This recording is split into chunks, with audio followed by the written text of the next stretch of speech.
নমস্কার বন্ধুরা, Bhadreswar study centre চ্যানেলে তোমাদের স্বাগতম।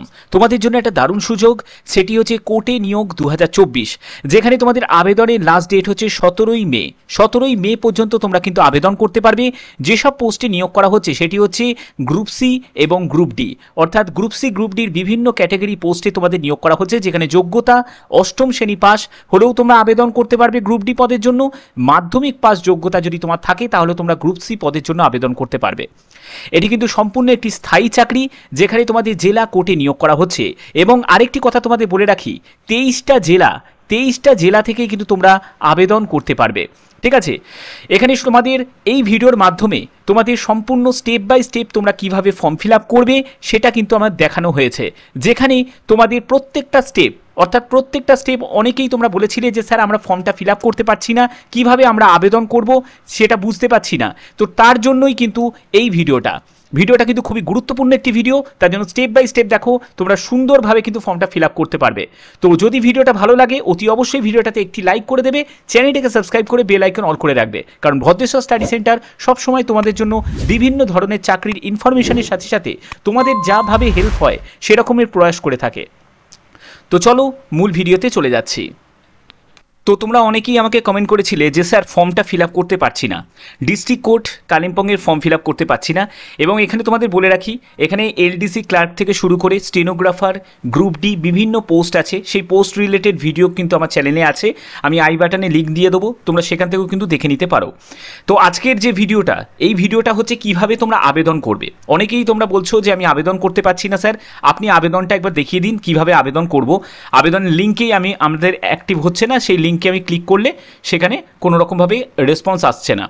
তো দেখো, তোমাদের আবেদন করতে গেলে আমি একদম অফিসিয়াল ওয়েবসাইটটা দিয়ে দেবো, সেখান থেকে তোমরা জাস্ট লিঙ্কে ক্লিক করলেই কিন্তু ডাইরেক্ট একদম সাইটে তোমরা ভিজিট করতে পারবে। তো এখানে তোমাদের যে দেখতে পাচ্ছ যে অ্যাপ্লাই ক্লিক হেয়ার বলে এই যে অপশানটা দেখতে পাচ্ছ, এই ক্লিক হেয়ার অপশানে তোমাদের ক্লিক করতে হবে। তো আমি এই ক্লিক হেয়ার অপশানে ক্লিক করলাম। ক্লিক করার পরে দেখো এরকম একটি ইন্টারফেস চলে আসবে, যেখানে বলা হচ্ছে যে অফিস অফ দ্য ডিস্ট্রিক্ট জাজ কালিম্পং, যেখানে যে কোনো ডিস্ট্রিক্ট থেকে তোমরা কিন্তু 23টা জেলা থেকেই কিন্তু এখানে আবেদন করতে পারবে। হ্যাঁ, এখানে দেখো তোমাদের অ্যাপ্লাই অনলাইন বলে একটি অপশান তোমরা দেখতে পাচ্ছ, এবং তোমরা যারা নোটিফিকেশানটা পড়তে চাও তারা নোটিফিকেশানটা কিন্তু দেখে নিতে পারো আবেদন করার আগে। এবং যাদের আবেদন করতে গিয়ে কোনো অসুবিধা হবে, তো তাদের ক্ষেত্রে বলছি তারা কিন্তু এই নাম্বারে কিন্তু কল করতে পারো। ঠিক আছে, তো চলো আমরা এবার কিভাবে আবেদন করবে সেই জায়গাটা আমরা দেখাচ্ছি। তো অ্যাপ্লাই অনলাইন বলে যে অপশানটা, সেখানটা জাস্ট ক্লিক করলাম।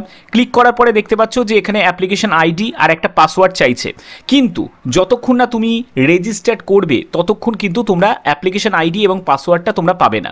তার জন্য কি করতে হবে, নিউ ইউজার সাইন আপে তোমাদের ক্লিক করতে হবে। তো আমি এখানে ক্লিক করলাম। ক্লিক করার পরে দেখো এরকম একটি চেকবক্স চলে আসবে, যেখানে সাইন আপ করতে বলছে। তার জন্য তোমাকে এখানে নাম ইনপুট করতে হবে, মোবাইল নাম্বার দিতে হবে, ডেট অফ বার্থ দিতে হবে, তারপরে তোমাকে মেল আইডি দিতে হবে। অর্থাৎ এই 4টি স্টেপ তোমাকে কমপ্লিট করতে হবে, তারপরে তোমাকে সাইন আপ করতে হবে। তো আমি এগুলোকে ইনপুট করে নিচ্ছি। ঠিক আছে, এই ডেটাগুলোকে ইনপুট করে নিয়েছি। এরপরে আমি সাইন আপে অপশানে গিয়ে ক্লিক করব। তো সাইন আপ অপশানে ক্লিক করার পরে আমার যেহেতু অলরেডি রেজিস্টার্ড করা আছে, তো সেক্ষেত্রে আমার ফোনেতে কিন্তু একটা মানে ওটিপি কিন্তু চলে আসবে, তোমার ফোনেও কিন্তু ওটিপি চলে আসবে, সেই ওটিপিটাকে তোমাকে ইনপুট করতে হবে। ঠিক আছে,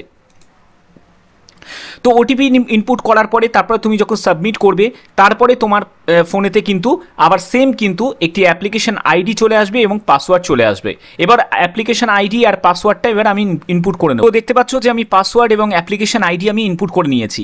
এরপরে আমাকে কি করতে হবে, সাইন মি ইন এই অপশানে তোমাকে ক্লিক করতে হবে। তো এই অপশানে ক্লিক করার পরে তোমরা এখানে দেখতে পাচ্ছ যে এখানে কিন্তু আমার নাম চলে এসছে, মোবাইল নাম্বার এবং হচ্ছে মেল আইডি চলে এসছে। ঠিক আছে, এরপর এখানে বলছে ইওর অ্যাপ্লিকেশন প্রসেস মাত্র 5% মতো আমার অ্যাপ্লিকেশন প্রসেস কমপ্লিট হয়েছে, এখনও পর্যন্ত আমাকে 95% কিন্তু কমপ্লিট করতে হবে। তো এখানে কি কি করতে হবে দেখো, প্রথমে এখানে আছে যেটা পার্সোনাল ইনফরমেশন আছে, কমিউনিকেশন ডিটেলস মানে এখানে অ্যাড্রেস দিতে হবে, অ্যাকাডেমিক ইনফরমেশন দিতে হবে, আপলোড ডকুমেন্টস তোমাকে আপলোড করতে হবে, অ্যাপ্লিকেশন ফর দ্য পোস্ট যে পোস্টে তুমি আবেদন করছো সেই পোস্টের পোস্টটা লিখতে হবে। এরপরে হচ্ছে তোমার পেমেন্ট তোমাকে দিতে হবে, মানে অ্যাপ্লিকেশন পেমেন্ট তোমাকে করতে হবে। তো এই হচ্ছে তোমাদের স্টেপগুলো আছে এখানে। টোটাল কতগুলো 6টা মতো স্টেপ আছে। তো এখানে দেখো 6টা মতো স্টেপ করার জন্য আমি পরপর স্টেপ বাই স্টেপ যাচ্ছি। তো প্রথমে চলে গেলাম হচ্ছে পার্সোনাল ইনফরমেশনে। পার্সোনাল ইনফরমেশনে ক্লিক করার পরে দেখো এরকম একটি এরকম একটা ইন্টারফেস চলে আসবে, যেখানে তোমরা দেখতে পাচ্ছ এখানে নাম চলে আসলো। এরপরে তোমাকে এখানে গার্জেনের নেম দিতে হবে, এখানে গার্জেন নেম, সেখানে বাবার নাম অথবা মায়ের নাম দিতে পারো। রিলেশন উইথ গার্জেন, ঠিক আছে, যে তোমার গার্জেনের সাথে তোমার রিলেশনটা কি সেটা তোমাকে মেনশন করতে হবে। এরপরে তোমাকে ডেট অফ বার্থ দিতে হবে। তার ডেট অফ বার্থটা এখানে ইনপুট নিয়েই নিয়েছে, মোবাইল নাম্বারও নিয়ে নিয়েছে, মেল আইডিও নিয়ে নিয়েছে, যেহেতু তুমি প্রথমে রেজিস্ট্রেশন করেছো। এরপরে তোমাকে কি করতে হবে, জেন্ডার সিলেক্ট করতে হবে, ঠিক আছে। জেন্ডার সিলেক্ট করলে তারপরে তোমাকে কাস্ট সিলেক্ট করতে হবে। এখানে কাস্টগুলো দেখতে পাচ্ছ, তুমি কাস্ট সিলেক্ট করে নিবে। যদি ফিজিক্যাল হ্যান্ডিক্যাপ্ট হও তাহলে সেটাকে এখানে তোমাকে ইয়েস করতে হবে, যদি না হও তাহলে তুমি এখানে নো করে দেবে। তারপরে ন্যাশনালিটি ইন্ডিয়ান, এটাও নিয়ে নিয়েছে। তারপরে হচ্ছে স্পেশাল ক্যাটাগরি, স্পেশাল ক্যাটাগরি জায়গাটা দেওয়া আছে এক্সেমটেড ক্যাটাগরি না এক্স সার্ভিসম্যান না নান অফ দেম। তো আমি এখানে নান অফ দেম দিয়ে দিলাম। দেওয়ার পরে এগুলো সম্পূর্ণ হয়ে যাওয়ার পরে তোমাকে এই চেক বক্সে ক্লিক করতে হবে। করার পরে তোমাকে সাবমিট অপশানে তোমাকে ক্লিক করতে হবে। ওকে, তো আমি এই জায়গাগুলো ভরিয়ে নিচ্ছি, তারপরে তোমাদের আমি সাবমিট অপশানে ক্লিক করে দেখিয়ে দিই। অপশানে ক্লিক করার পরে দেখতে পাচ্ছ যে এখানে লিখছে যে do you want to continue. যদি তুমি ওকে করো ওকে করবে, যদি তোমার মনে হয় যে কিছু ভুল করে ফেলেছো তাহলে তুমি ক্যান্সেলে গিয়ে তুমি আবার সেটাকে এডিট করে নিতে পারো। তো এখানে দেখো সাবমিট সাকসেসফুলি থ্যাংক ইউ বলে লেখা আছে এবং ওকেতে তোমাকে ক্লিক করে দিতে হবে। তো এই জায়গাটা তোমার কমপ্লিট হয়ে গেল, অর্থাৎ তোমার পার্সোনাল ইনফরমেশনের স্টেপটা তোমার কমপ্লিট। তারপরে তুমি চলে এলে হচ্ছে কমিউনিকেশন ডিটেলসে। এরপরে তোমাকে কমিউনিকেশন ডিটেলসে তোমাদের যাবতীয় কিন্তু এখানে দিতে হবে। সেটা হচ্ছে তোমার অ্যাড্রেস দেবে, পুলিশ স্টেশন দেবে, তারপরে হচ্ছে পিন নাম্বার দেবে, ঠিক আছে। তারপরে তোমাকে পোস্ট অফিস সিলেক্ট করতে হবে, যে পোস্ট অফিস আছে সেই পোস্ট অফিস সিলেক্ট করতে হবে। তারপরে হচ্ছে তোমাকে ডিস্ট্রিক্ট দিতে হবে, তারপরে তোমাকে স্টেট দিতে হবে। তো দেখো এখানে আমি যদি পোস্ট অফিস দিই, তো আমি ধরো আমার পোস্ট অফিসটা আমি দিয়ে দিলাম, ঠিক আছে, এই পিনকোড নাম্বারটা আমি দিয়ে দিলাম। পিনকোড নাম্বারটা দেওয়ার পরে তারপরে দেখো অটোমেটিক্যালি কিন্তু আমার পোস্ট অফিস এখানে নিয়ে নিল, ঠিক আছে। এরপরে দেখো ডিস্ট্রিক্টটাও নিয়ে নিল, স্টেটটাও নিয়ে নিল, অর্থাৎ তোমাকে পিনকোড নাম্বারটা কিন্তু তোমাকে ইনপুট করতে হবে, তারপরেই কিন্তু তোমরা এই স্টেপগুলো করতে মানে অটোমেটিক্যালি চলে আসবে। এরপরে দেখো বলছে যে সেম অ্যাজ প্রেজেন্ট অ্যাড্রেস। যদি প্রেজেন্ট অ্যাড্রেস আর পার্মানেন্ট অ্যাড্রেস যদি সেম হয় তাহলে আর কিচ্ছু নয়, এখানে জাস্ট ইয়েস করে দেবে, দেখবে একদম হুবহু কপি হয়ে চলে আসবে। এরপরে আই হিয়ার বাই ডিক্লেয়ার বলে এই যে অপশানটা দেখতে পাচ্ছ, এখানে গিয়ে তোমাকে সাবমিট অপশানে তোমাকে ক্লিক করতে হবে। তো আমি এখানে দেখো মানে একটা যে কোনো কিছু একটা লিখে দিচ্ছি তোমাদের, জাস্ট এটা বোঝানোর জন্য যেহেতু করছি।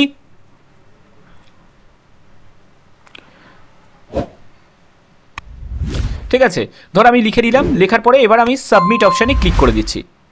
আচ্ছা, এই পুলিশ স্টেশনটাও আমাকে লিখতে হবে, তো ঠিক আছে লিখে দিচ্ছি। তো এটা করে দিলাম, করার পরে দেখো সাবমিট অপশানে আমি ক্লিক করছি। আচ্ছা, এখানেও সেম করতে হবে। আচ্ছা, একবার নো করে এটাকে ইয়েস করে দিতে হবে, ঠিক আছে। দেখো একদম পুরো কপি হয়ে গেল। তারপরে এখানে সাবমিট অপশানে এবার ক্লিক করছি। সাবমিট অপশানে ক্লিক করার পরে আবার বলছে যে do you want to continue. তুমি কি এটাকে কন্টিনিউ করতে চাও, না পরবর্তী স্টেপে কি যেতে চাও, না তুমি যদি কোনো ভুলভ্রান্তি থাকে তাহলে তুমি ক্যান্সেলে গিয়ে আবার এডিট করে নিতে পারো। তো আমি এটা ঠিকঠাক ইনপুট করেছি, তো এখানে ওকেতে গিয়ে ক্লিক করলাম, submit successfully thank you okay. আচ্ছা, এই জায়গাগুলো তোমার কমপ্লিট হয়ে গেল। এরপরে হচ্ছে তোমার অ্যাকাডেমিক ইনফরমেশন তোমাকে দিতে হবে।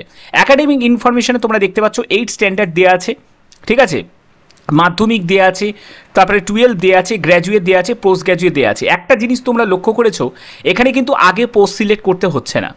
সব থেকে বড় কথা, আগে পোস্ট সিলেক্ট করার কোনো জায়গা নেই এখানে। তোমার কিন্তু আগে কোয়ালিফিকেশান তুমি দিয়ে দিলে, তার পরবর্তী জায়গায় তোমাকে কিন্তু পোস্ট সিলেক্ট করতে হচ্ছে। ওকে, তাহলে সেক্ষেত্রে তোমাদের যাদের এই স্ট্যান্ডার্ডের যোগ্যতা আছে, তারা যারা গ্রুপ ডি পদের জন্য আবেদন করবে তারা এই স্ট্যান্ডার্ড দিয়ে ছেড়ে দেবে। মানে এই স্ট্যান্ডার্ডের কত সালে তুমি পাস করেছো, কোন স্কুল থেকে, তারপরে কোন কোন সাবজেক্ট ছিল, কত মার্কস তুমি পেয়েছো, টোটাল মার্কস কত, এইগুলো তোমরা দিয়ে দিতে পারো। আর যদি তুমি মাধ্যমিকের দাও তো মাধ্যমিক দিয়ে দেবে, যদি উচ্চ মাধ্যমিক বা গ্র্যাজুয়েশন দাও তো সেটা তুমি দিয়ে দেবে। ধরো আমি এখানে দিয়ে দিলাম হচ্ছে উচ্চ মাধ্যমিক ধরে দিয়ে দিলাম, যদি আমি উচ্চ মাধ্যমিক দিই তাহলে কি ব্যাপারটা হয় সেটা একবার এখানে দেখে নিই। আচ্ছা, এরপরে দেখো এক্সপিরিয়েন্সের জায়গাটা ইফ এনি, অর্থাৎ এক্সপিরিয়েন্সেরও কোনো প্রয়োজন নেই এখানে। তারপরে চেক বক্সে ক্লিক করবে, চেক বক্সে ক্লিক করার পরে তারপরে তোমাকে সাবমিট অপশানে তোমাকে ক্লিক করতে হবে। সাবমিট অপশানে ক্লিক করার পরে বলছে do you want you continue, তো ওকেতে তুমি ক্লিক করে দেবে, তারপরে তুমি আবার ওকেতে ক্লিক করে দেবে। তো এই জায়গাগুলো তোমার কমপ্লিট হয়ে গেল। এরপরে কি দেখো কি লাগছে দেখো, এরপরে বলছে অ্যাপ্লিকেন্ট ইমেজ, তোমার ছবি লাগবে যেটি 100 কেবির মধ্যে হতে হবে, জেপিজি ফরম্যাটে। এরপরে তোমাকে সিগনেচার লাগবে, সেটাও 100 কেবির মধ্যে। এরপরে তোমাকে মার্কশিট এসেন্সিয়াল কোয়ালিফিকেশান, এখানে একটা জিনিস বোঝা গেল যে এখানে কিন্তু তোমার মার্কশিট লাগছে এসেন্সিয়াল কোয়ালিফিকেশান, অর্থাৎ তুমি ধরো একটা টার্গেট ফিক্স করে নিয়েছো যে পোস্টটায় আবেদন করবে, ধরো তুমি গ্রুপ ডি পোস্টে আবেদন করবে, তো মাধ্যমিকের তার মানে তুমি মাধ্যমিকের মার্কশিট দিলেও কিন্তু হয়ে যাবে। এলডিসির জন্য আবেদন করবে, ঠিক আছে, উচ্চ মাধ্যমিকে তুমি মার্কশিট দিয়ে দিলে হয়ে যাবে। তারপরে এজ প্রুফ হিসাবে তুমি মাধ্যমিকের অ্যাডমিট কার্ড দিতে পারো বা মাধ্যমিকের সার্টিফিকেট দিতে পারো, কোনো অসুবিধা কিন্তু এখানে নেই। তো এইগুলো তোমাকে কিন্তু করার পরে তারপরে কিন্তু তোমাকে আপলোড করার পরে তারপরে এই আপলোড অপশানে তোমাকে ক্লিক করতে হবে, তাহলে তোমার এই দিকের আপলোডটা তোমার কমপ্লিট হয়ে যাবে। এই হচ্ছে যে এই স্টেপে কি করতে হবে, এখানে তোমাদের অ্যাপ্লাই ফর দ্য পোস্ট, তার মানে একটা জিনিস বুঝে গেলে যে এখানে কিন্তু দেখো অ্যাপ্লাই ফর দ্য পোস্টের এখানে জায়গায় যখন সিলেক্টের জায়গায় যখন গেলাম তখন এখানে কিন্তু lower division clerk, process server, group D সব কটা পোস্ট কিন্তু চলে এলো। অর্থাৎ যারা চিন্তা করছিলে যে স্যার আমার তো 8 পাস যোগ্যতা নেই, আমার তো হায়ার কোয়ালিফিকেশান আছে, মানে মাধ্যমিক পাস করা আছে বা গ্র্যাজুয়েশন আছে বা কারুর উচ্চ মাধ্যমিক আছে, আমি কি গ্রুপ ডির জন্য আবেদন করতে পারবো না? তো তোমরা এটা বুঝে গেলে যে তোমরা এখানে আবেদন করতে পারবে, কারণ তোমার কোয়ালিফিকেশান আগে আমি কি দিয়েছি, উচ্চ মাধ্যমিক দিয়েছি। এবং এখানে দেখো তোমার কিন্তু তাহলে কিন্তু সেই অনুযায়ী কিন্তু গ্রুপ ডি থাকার কথা নয় বা প্রসেস সার্ভার থাকার কিন্তু কথা নয় অপশানে, এখানে কিন্তু গ্রুপ ডিও আছে, প্রসেস সার্ভারও আছে। ব্যাপারটা তাহলে ক্লিয়ার?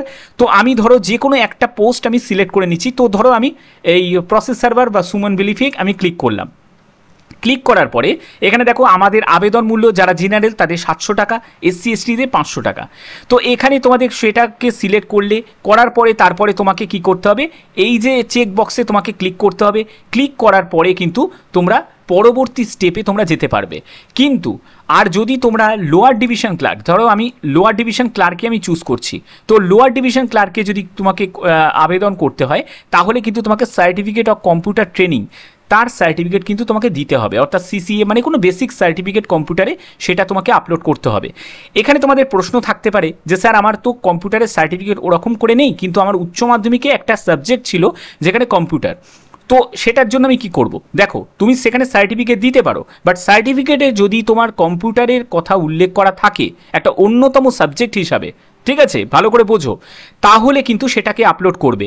আর যদি তোমাদের রেজাল্টে সেটা উল্লেখ করা আছে যে কম্পিউটারে তোমার 2 বছরে তোমার কম্পিউটার ছিল, মানে 11-12-এ, তাহলে সেটা কিন্তু আপলোড করবে। মানে যেখানে তোমাদের কম্পিউটার কথাটা উল্লেখ করা থাকবে, সেটা রেজাল্ট হতে পারে বা মার্কশিট হতে পারে, ক্লিয়ার ব্যাপারটা, সেটাকে আপলোড করতে হবে।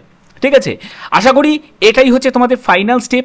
এরপরে তোমাকে পেমেন্ট করতে হবে, পেমেন্ট করার পরে ব্যাপারটা তোমার কমপ্লিট হয়ে যাবে। আমি কিন্তু আবার বলছি এই ফর্মটা জাস্ট তোমাদের বোঝানোর জন্য কিন্তু এই ফর্মটা তোমাদের আমি দেখিয়েছি কিভাবে তোমরা ফিল আপ করবে, সেটার একটা ধারণা দেওয়ার জন্য এই ভিডিওটা আমি করে জানিয়ে দিলাম। ওকে, তো আশা করি ভিডিওটা ভালো লেগেছে। তো এখনের মতো এটুকুই, টাটা।